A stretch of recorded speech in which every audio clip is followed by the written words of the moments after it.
Let me tell you something you already know. The world ain't all sunshine and rainbows.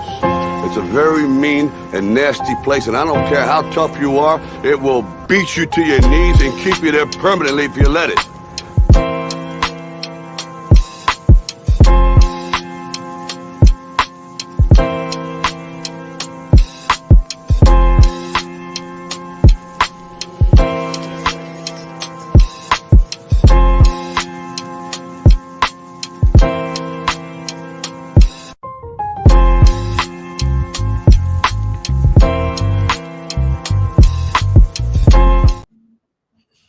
Hello again, everyone, and welcome to another edition of SAT Sports with yours truly, Marcus.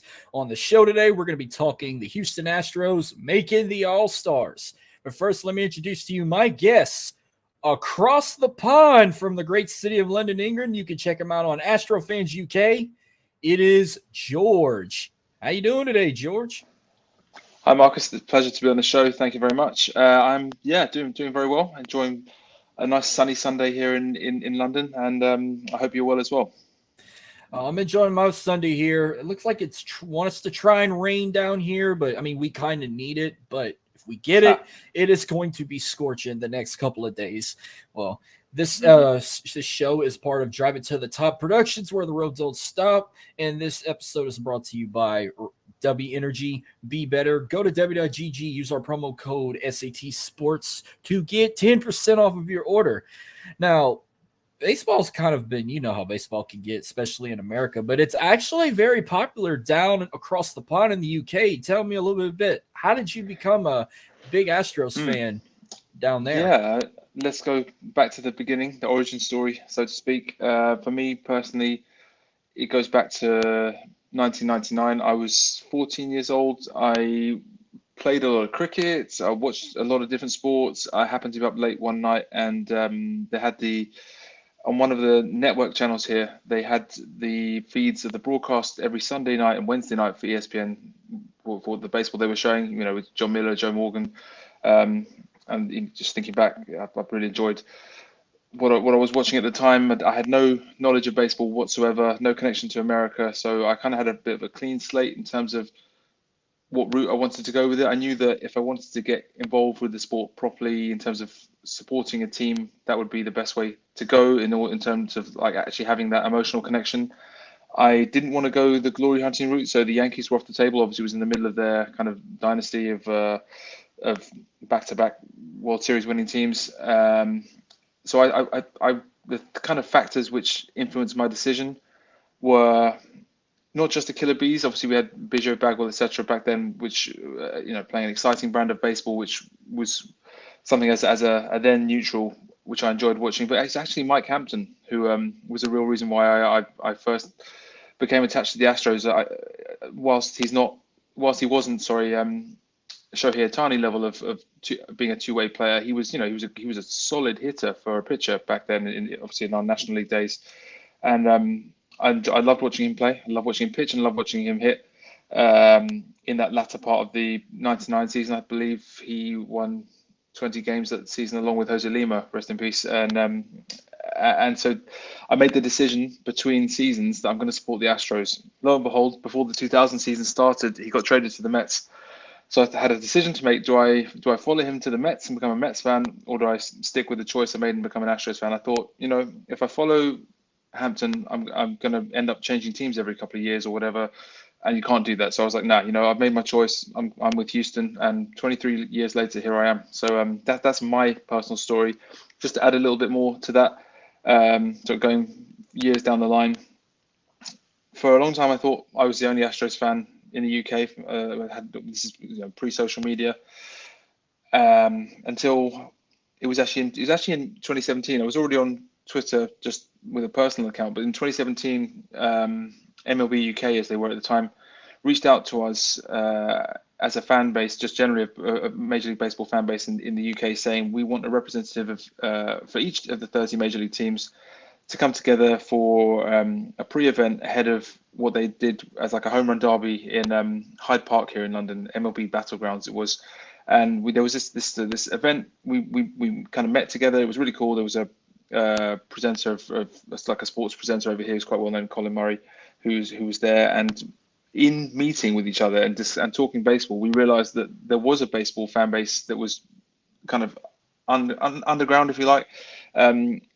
And we made a conscious decision then to start a group called MLB UK Community. You can find on Twitter as well, and Instagram and elsewhere. And we work very closely with MLB Europe now in terms of holding live watch party events across the UK. But we have our base in London, but we thoroughly encourage people around the UK to kind of get on board that movement. And if they find venues around the UK and set up live watch parties, then we're happy to promote them under that hashtag MLB Meetups UK. And it's a beautiful thing. And we had heavy involvement with the kind of stuff over here with the London series, both in 2019 when the Yankees and the Red Sox came over, and just a couple of weeks back with the Cubs and the Cardinals. Very blessed to have quote unquote VIP access to the area at the ballpark and some backstage stuff, which was really cool. And we love what we do. The fan base of MLB generally here is definitely growing. It's a long way behind NFL, which is kind of thoroughly bedded in because they put a lot more work in, to put it bluntly, than what MLB did for years. But they are, the wheels are rolling. Great Britain had a very successful World Baseball Classic, firstly by qualifying for it for the first time, and then secondly by winning a game, and thereby ensuring qualification for the next edition of the tournament. It's massive. I can't state how big that is for baseball over here. I mean, I don't play baseball, but I know many people who do, and it's kind of the you can see the pathway ahead for the next few years. You've got that set up. Got the London series next year, Mets and the Phillies coming over. Then they're going to, well, I think on paper it's meant to be in Paris in 2025, and then they're coming back here in 2026. So we've got the next 3 years like set out ahead of us, and it's such a great opportunity. We'll give it absolutely everything that we can to try and boost that MLB fan base here. Just in general, speaking specifically on the Astros, I mean, I don't get paid for it, but I work fairly tirelessly in terms of promoting the Astros over here, seeking out, connecting UK Astros fans. We're up to, I literally keep a list of Astros fans that I know of, and there are nearly 250 that I know of now. We had a live watch party event of our own, like a UK Astros event last year. Happened to be for when we had through that combined no-hitter in New York against the Yankees. It was fantastic at a venue called Texas Joe's, which is run by a guy from Houston, and it's actually sort of legit. The food is legit. It's not like imitation Texan or Tex-Mex food. It's actually decent stuff.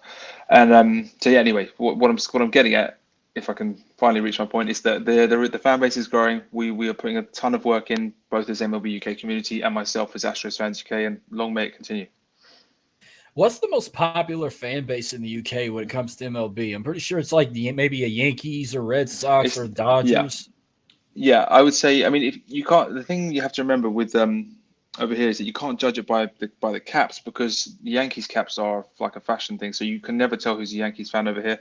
I would say in terms of the biggest fan base, I would without question say it's the Red Sox. I think the Red Sox is the largest. Surprisingly, the Blue Jays have a very large fan base over here. And I mean, again, Dodgers is difficult to tell. There is a large Dodgers fan base here, but it's quite difficult to tell again because the LA is again a fashion cap which you find in all sorts of stores over here which have no connection to baseball whatsoever. So I would say Red Sox definitely are the most popular. Speaking of Red Sox, Dylan tuning in. He's a big Red Sox fan. My co-host on our wrestling podcast tuning in. What's up, Dylan? Before he heads off on his vacation. But yeah, you kind of brought it up a bit. Let's talk about the London series we just had about a couple of weeks ago. It was Cardinals and the Cubs. I didn't realize it was only a 2-game series. I figured it was like a 3. I'm looking back, I'm like, they never played a Friday game. It's just Saturday and Sunday. Yeah, they do like workout day at the stadium on the Friday, which again, we were very lucky we get like a batch of they did it last time, as in MLB Europe did it last time 4 years ago as well. They gave us a batch of about 200 tickets to MLB UK community to give out to fans, and it was really rewarding. We actually are individually contacting fans and offering them these, so that they were able to bring, they were able to get up to 4 tickets and bring family along, and so there was probably around 2,000 maybe in the stadium for that. So it's a really cool sort of pre-series event. I'm with you. I wish it was longer, but I get it. The travel is a lot that goes into it. Having to transform that stadium into a ballpark, because it's not by definition normally a baseball stadium. So it has to go through all that process and then getting the teams over here as well. It's a soccer stadium or cricket stadium? Well, good question. I mean, it was originally for the Olympics in 2012, and it was fantastic for that. It's used by West Ham United, the Premier League football team, but I have to say I think it's terrible for football, as in soccer. I don't think it suits that at all. It really does suit well as a ballpark. The dimensions aren't the longest. I think the center it was only like 395, but even so, it really does fit very nicely. And in terms of the ambience and the accessibility and everything around it, it was a very, very enjoyable experience again this year. And I think it suits baseball much better than it does football, soccer. So yeah, it's an interesting stadium. So that's basically Olympic Stadium. That was where they had. I'm shocked they didn't do it at Wembley. Or is that just a thing like, oh, you have to have their own stadium and call it Olympic Stadium, and after that you can call it whatever you want? What do you mean, for the Olympics or for the baseball? Well, for the Olympics, I would when I remember they were in London, I was thinking they were going to do it, the torch and everything in Wembley, but I guess it's a thing. It doesn't have the running track. It doesn't have the running track, so you've got Wembley is a much larger stadium. Wembley is like 90,000 capacity. It's a cavernous arena. It's very, very large, but it doesn't have around the field, the pitch in the middle. It doesn't have a running track. So I think not for track and field. Okay. Yeah, so that kind of eliminated it from the running. I agree in terms of the size of it, the sheer scale of it. Yeah, it would be befitting. But having said that, when the Olympic Stadium was built, its capacity was 80,000. They reduced it to 60,000 in the years following. Okay, so besides Wembley, the London Stadium, and I'll even throw Tottenham Stadium. They just built that for the NFL. How many total stadiums does London have for all sports like that? Loads. I mean, you have to remember in terms of the Premier League, there are a number of teams. I mean, I'm a huge Chelsea fan, but you've got Chelsea, Arsenal, Tottenham, West Ham. Crystal Palace. Are you okay? Are you okay if I say I'm a Manchester United fan? Yeah. I mean, you've got Mason Mount, so what can I do? He's left now, so he's gone. But this guy here again, he likes Arsenal. Oh dear. Well, my wife is an Arsenal fan, so I'm used to it, and one of my best friends as well. So it is what it is. Well, my brother's a Liverpool fan because we enjoy the Premier League. Mm-hmm. He likes Liverpool. Me and him, we like to pick at each other when it's Man U versus Liverpool. Let me reverse the question. How did you choose Man United as your team? Oh, man, that's a great story I would love to tell you. You remember that movie Euro Trip? I haven't seen it, but I know the name. Well, I didn't know nothing about this Premier League or anything. Like, I didn't come across European soccer until I saw this movie. They're in the scene where they're at a bar. I think it's called the Goat or something. Okay. And it's a bar for soccer hooligans, like it's a private bar for Manchester United, and they're just like about to kill these dudes until you can sing the Manchester Fighting song, and they sing the wrong song. They just sing "My Baby Takes the Morning Train," and then they just adopt it as okay, and they were just singing in the bar, and I'm like, if this is how they form teams or form clubs, I'm all in for that. I like this. And then I just look up Manchester United, and I'm like, okay, they got a bunch of cups and different types of championships. And one of the most famous teams in the Premier League. And I'm like, fuck it, sign me up with me and you. And then my brother was like, oh, you're dumb. My brother likes to go. My brother's like a ring chaser. He likes to go to the team that either got the most recent success, or maybe the most. So he became a Liverpool fan when he went on his Euro trip. And I think he went to a Liverpool matchup. I know he saw a bunch of the stadiums, but he was mainly down there for the NFL International Series. He went to, I don't know if it was Wembley or if it was Tottenham, but he went watch the Saints play the Miami Dolphins back in 2017. I think it was at Wembley. I think back then it would have been. I don't think Tottenham Stadium wasn't built by then. Based on the new stadium. Yeah. It must have been Wembley then, because I don't think they were playing in London Stadium either. Like there was like other stadiums I think they played in, but it's mostly Wembley, whatnot. But that's how I just became a fan. Like there have been times I got up at 4:00 in the morning to watch a game, or if I'm lucky, Peacock will have it playing like at 9 a.m. my time, and I'm already awake to watch NFL, and I'm like, okay, I'll watch a little bit of Premier League, and Hmm. you always see it advertised on Peacock. So like that's how I kind of keep up with it. And on the ESPN app, I follow Me and You, and I follow them on Twitter, and I don't keep up with the names. I just like if I Hmm. don't watch the matchups, I'll watch like the highlights on Twitter, and I'm like, oh, I want to Yeah. see this goal, how this goal was scored, or whatnot. Okay. Yeah, it's a Yeah, little easier to keep up with than baseball with its 162 games and beyond. But yeah, yeah. Well, they started. I didn't realize they started the London series back in 2019. Yeah, it was Yankees, yeah. Red Sox. You picked the Hmm. two best teams to start it. The one they just did recently, I realized that was a makeup from 2020 due to the pandemic. Yes, But why correct. Yeah. did? Yeah, I guess they didn't do the London series in 2021 or 2022 because of the No. pandemic. Yeah, we're kind of Yeah. still shut down. Yeah. It was. I mean, in terms of being shut down, things were definitely back to normal by 2022. I mean, they sort of Oh came back to wow. normal, like, but it's in terms of arranging that. Yeah, I think they wanted to leave it till it was firmly in the proverbial rearview mirror. So yeah, it's what it is. It was a shame in 2020 when it got postponed, but everyone understood why. And yeah, it was no surprise when the Cubs and the Cardinals got first dibs on being the teams coming back here. Well, somehow for us, we started the path to normalcy in the summer of 2021, but no lie, Yeah, basically by 2022, you could say we were kind of at the normalcy. Now we're living that life like it never happened. yeah.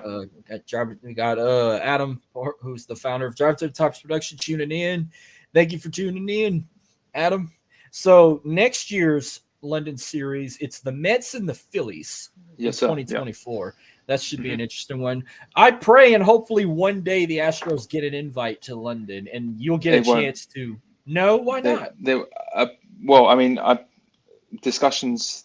Not that I'm any kind of big shot, but discussions I've had with the Astros, that it's not something they would ever explore. And the reason, and I find that personally, I mean, let me preface this by saying I understand that the Astros shouldn't be dictating their entire marketing strategy on their global fan base. But I think it's a shame because Europe as a market, let me tell you, Europe as an MLB market is wide open for a team to dominate it. There's no one team. Whilst the Red Sox definitely have the largest fan base in the UK, if a team really went all out to conquer this market in terms of the UK and then into Europe, they could do it. Honestly, they could absolutely do it if they had that freedom. I know that MLB are very, very, very strange and strict when it comes to what they allow teams to do. From what I understand, in terms of marketing in the UK, they are only permitting the teams that are in the London series that year to actually do marketing campaigns over here, which is nuts to me and such a backwards way of looking at it. But in terms of the Astros, from what I've understood, from what I've been told and what I've read, heard, and spoken about, they're only interested in like the Mexico series, which is next year, right? If I recall correctly, and like we did before against the Angels a few years back, which to me is I get it because we've got a huge Hispanic fan base and many Hispanic connections, but I think it's in a way it's quite a safe move. It doesn't really push the boundaries at all of what the club is capable of. I put out a video on social media after the World Series last year, kind of not in an aggressive way, but calling out on the Astros to take advantage of being world champions again in a way which I felt we didn't capitalize on in 2018 after having won in 2017. And I hate to say it, I kind of feel like we've kind of gone down the same road a bit. It's a shame because that, like I said, this it's wide open. If a team is able to kind of stand up to what MLB are instructing, restricting, or whatever, however you want to call it, a team could do damage. A team could absolutely corner the market over here if like the same way that. I mean, I'm not an NFL fan, but I know that was it Jacksonville, the Jaguars, they played a lot of games over here. I think they've got a quite a large fan base in the UK as a result of that. A team could, they could easily do that. And I know that I think that the Astros, despite not being a West Coast team, although technically being these days in the AL West, I think are very reluctant to kind of expand time zone wise. You've got if you're looking at it, if you're looking at the geography of America, you're looking at the West Coast. These teams would only realistically want to go to Japan. The teams in the well, we're not central/west, whatever you want to call it, we're just looking at Mexico and the Hispanic market, and then you look at the East Coast. Those teams are the ones which are willing to. I know that Chicago and St. Louis are not East Coast, but they're much closer than, say, the Astros are, and that's kind of as far as it goes, as far as what I understand. It's a real shame for me because I feel like it's, and I accept that this is potentially a little bit contradictory because when there was talk of a 39th game in the Premier League a few years back, everyone was in uproar here, which of a game being held like in a neutral stadium in a random country, whether it's anywhere around the world that's basically not the UK. The reaction of the fans was venomous. It was it was roundly castigated for the Premier League for even having the idea, and they quickly withdrew that idea. So it might sound contradictory that I'm so supportive of what MLB are doing, but the reason that I am is because I just think with 162 games, that's you've got so many games. You've got 81 home games.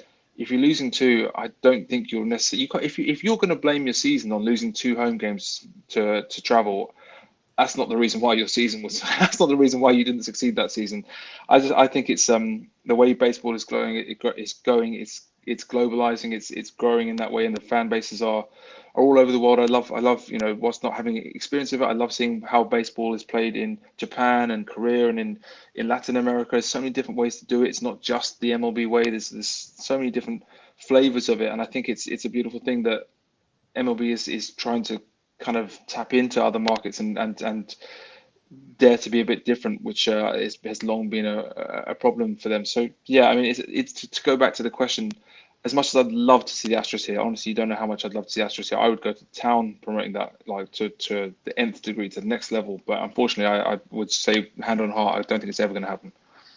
Yeah, you never know. Maybe one day you'll get lucky. I think they played in Mexico like in 2019. That might have been the last time they played over there. I remember watching that. But I've been to a few Astro games in my life. They're very fun, especially at now Minute Maid Park. When I first watched them in the Astrodome, and now you got Minute Maid. It's a very fun experience. I'm trying to go back to at least one more before football starts because I only got to go to one game this season.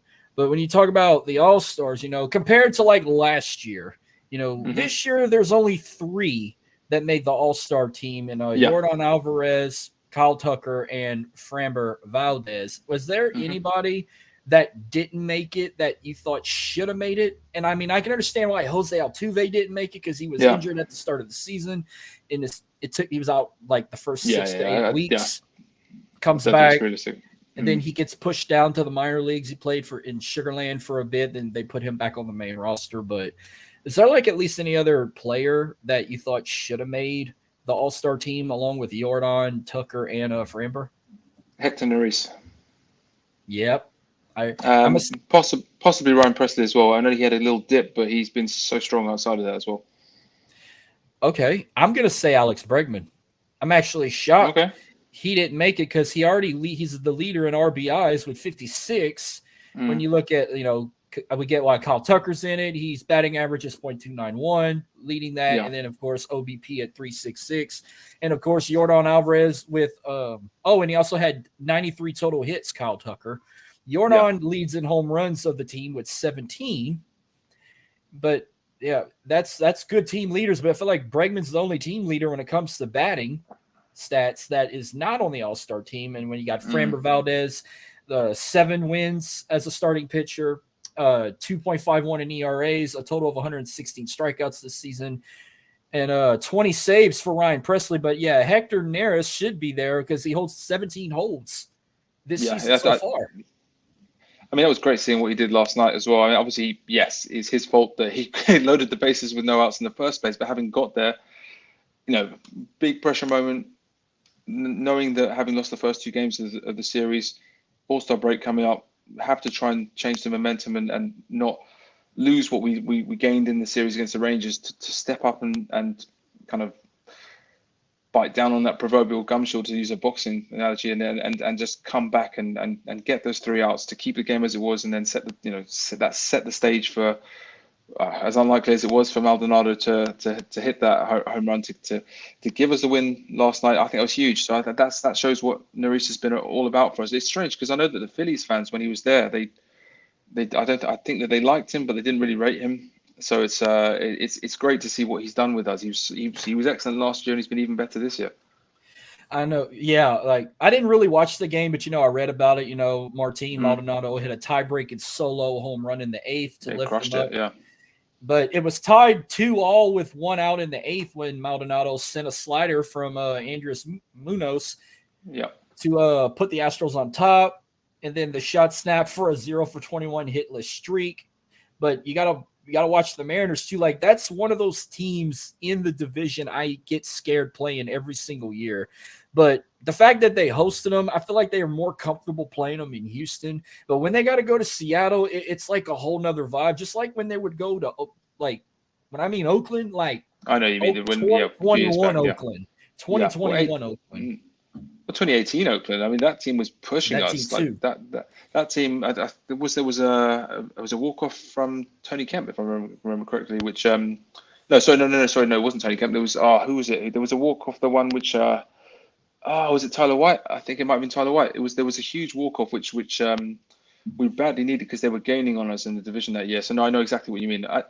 The Mariners, Mariners are a funny one. They've had a really poor season by what we expected them to be this year after how much they pushed towards the end of last year. I don't really know what's happened over there. I haven't had a chance to, I don't, it's difficult enough watching Astros games, so I kind of try and keep a vague finger on the pulse regarding other teams, but it's difficult to know the ins and outs. I couldn't say why they've struggled to the degree that they have.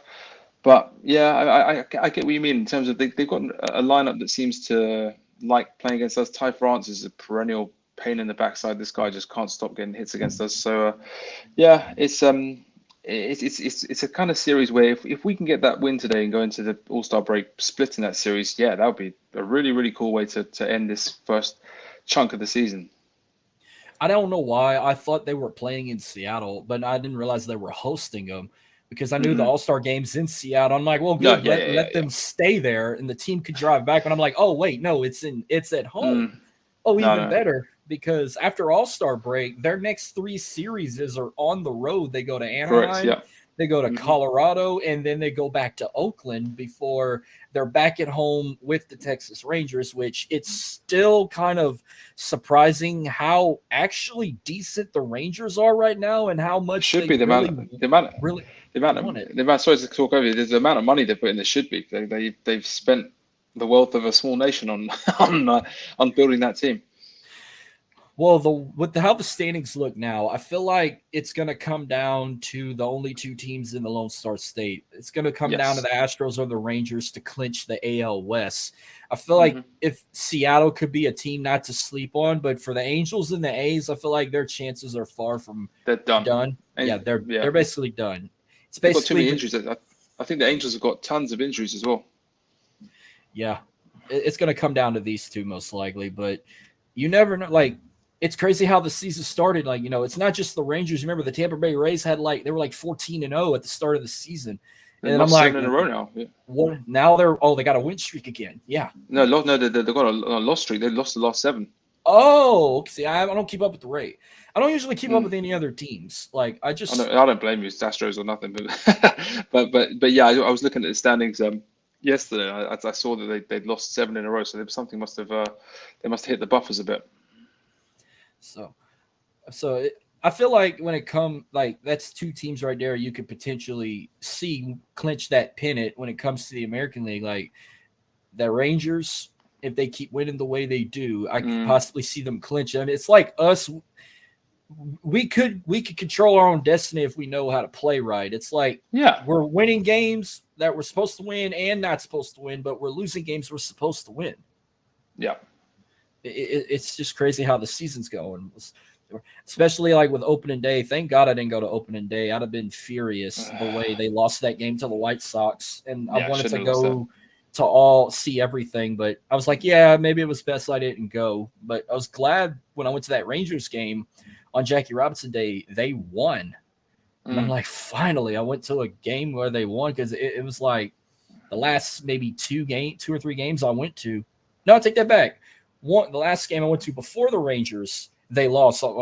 Watched them play the Red Sox on Monday night, August 1st of last year.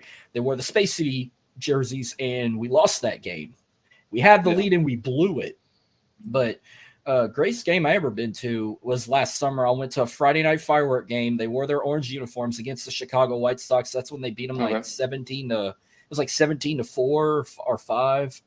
That Was was that the when run? Was that the one with the 10-run inning? Or am I making it up? at 10 runs in the 6th inning, Yeah. and I got to see my first grand slam in person. Nice. Like all my time, like everyone hit like at least at a home run. Like Alvarez, Tucker, Alex Bregman, Altuve, all those guys, Martin Maldonado, all hit home runs out the park. That Phillips 66 pump was increasing numbers. And then the fireworks show after, which they played the game with the roof closed, but it takes about 10, 15 minutes to get the roof open, but they had a delay with the fireworks show because they played the game with the roof closed because they were worried about severe weather, but it was beautiful and sunny that day when I was driving there. Yeah. I think they were more concerned about the heat.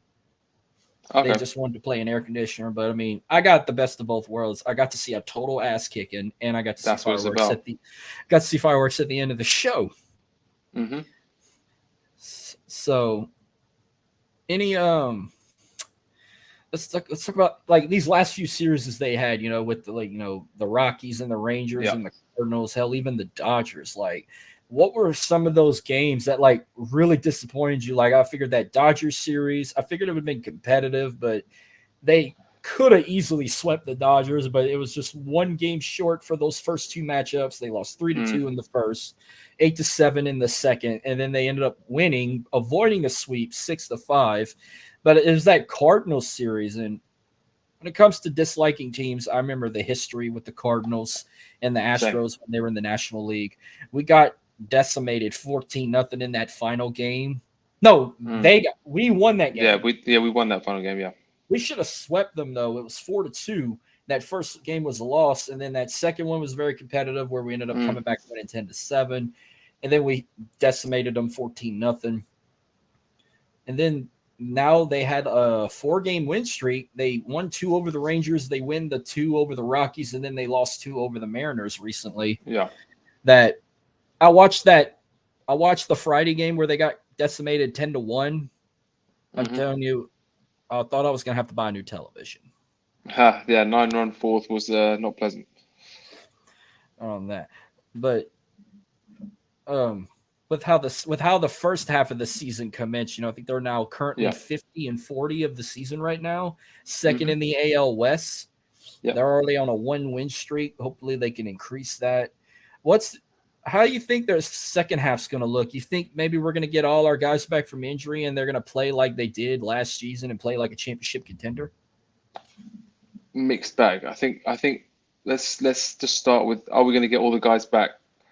I'll believe Michael Brantley is back when I see him out there. Love the guy, but I hate to say it. From what the fact that there's so many setbacks, I fear he's done. I hate to say it. I love the guy. He's great player. Great guy by all accounts as well. It's just a shame, and I don't think it was the wisest deal for the front office at the time to have made to extend him, bearing in mind his injury history with his shoulder. But it is what it is. Hopefully he does come back. I don't see him coming back. Jose Urquidy's coming back, which is good. It's just big because our pitching staff is beat up big time, and they need all the help they can get. So hopefully after the break, Urquidy can come back quite soon. I know he was doing, looking at Twitter just in the last hour or so, that he was doing a live BP session with Jordan, which is great on both counts.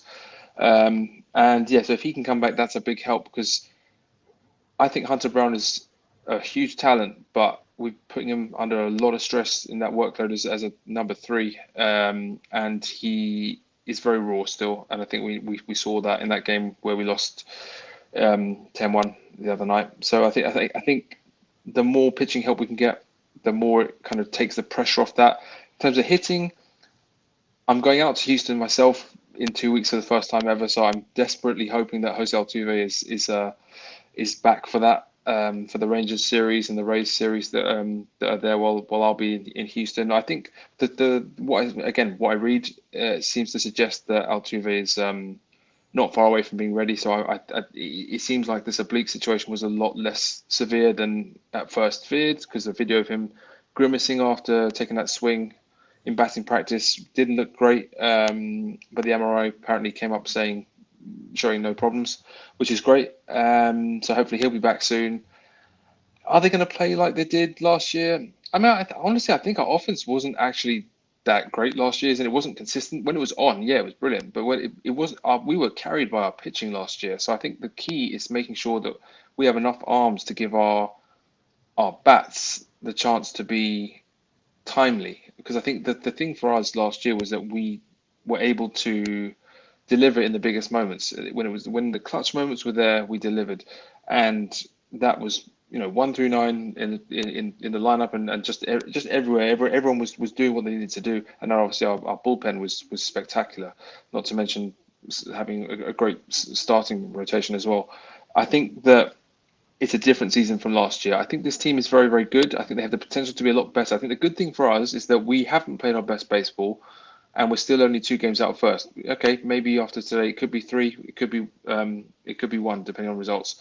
But either way, we're even if it was 3, we're still well in that race for the AL West. So that's something which is a very, very big positive, and I think that there's a lot of reasons for us to be positive that this team can play better in the second half. If we look at Yana Diaz, is very, very promising, exciting, potentially more than that as a hitter. And naturally, yeah, he's still learning as a catcher. He's got a great arm on him, but he definitely will have a lot to learn defensively. But in terms of as a hitter, yeah, that's the kind of bat that we need in the lineup. And I know it's difficult because Dusty Baker obviously rates that connection that Martin Maldonado has with pitchers like Christian Javier and Framber Valdez very, very highly, and he clearly does call games very, very well with them because they have thrived with him there.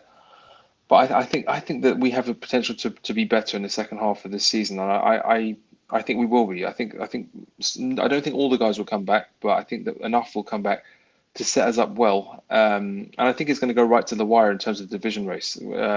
One thing I would add though is, which I don't know how many people talk about it, but if you look at the other divisions, that AL Central it's a dumpster fire. Honestly, all the teams there are terrible. So if you get that wild card position, I think it might be the second wild card position, and you ended up facing, say, Minnesota or this year's edition of the Guardians or whoever in an ALDS, yeah, you wouldn't have home advantage, but wouldn't be a bad series to get. So I'm gonna name 4 former Astros that have all been world champions. Which one was like the one that left that hit you the hardest? So okay, George Springer, Yuli Gurriel, Carlos Correa, and Justin Verlander. Out of those 4, which one hurt you the most to see go? I think George Springer. George Springer? I think so good. I was at a crossover with him and Carlos Correa. Those were like 2 big losses. Like that hurt me the most. Then George Springer, I think he's still doing good with the Blue Jays. Carlos Correa, I think with the Twins now. Yeah. Gurriel's with the Marlins, and of course JB's with the Mets now. So yeah.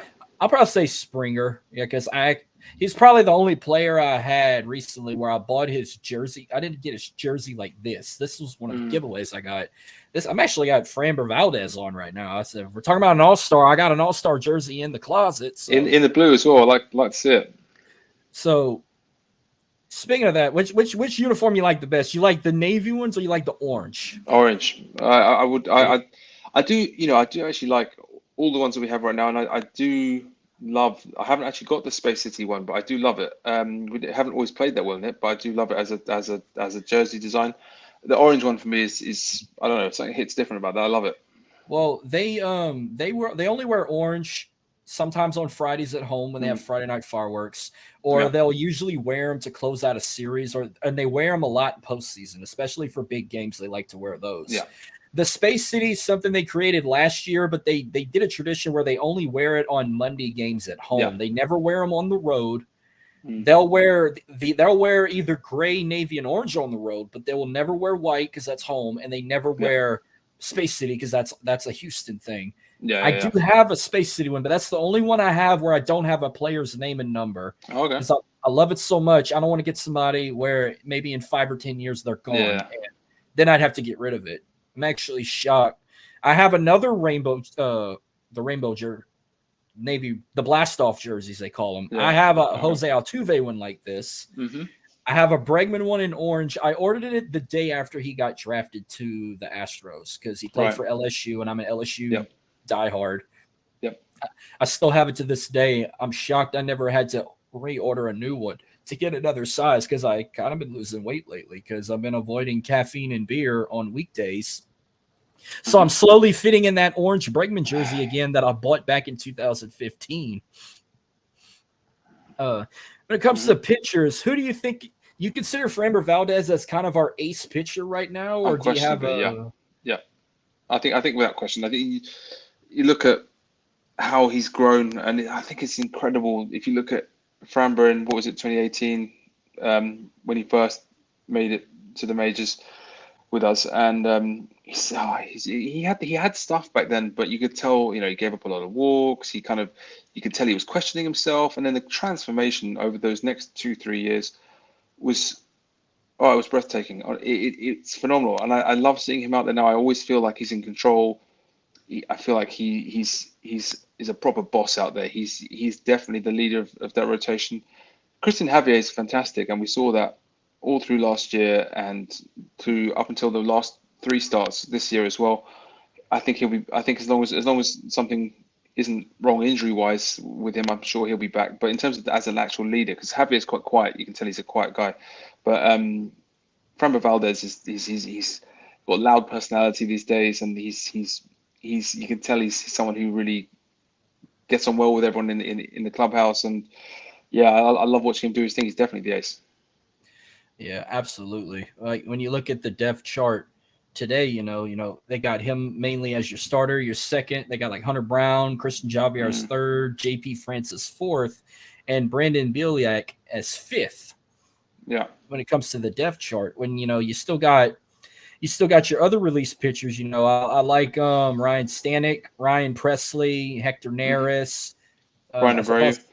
Yeah, Seth Martinez. I've seen him be a release pitcher one time. He's actually pretty decent, but luckily, I got to give love to JP France. He's a Louisiana boy, but I fully agree. He's been excellent. I think he's been so good. If you think about him coming in as a rookie, as someone who's never played in a major league level before, to do what he's doing, he's not got wipeout stuff. He's not striking out guys swinging left, right, and center. But he's look how many innings this guy's putting in, and how much he's not getting smashed about by anybody. So it's a massive credit to him. I hope he can find a way to kick on to that next level, because he's been a bit of a revelation this first half.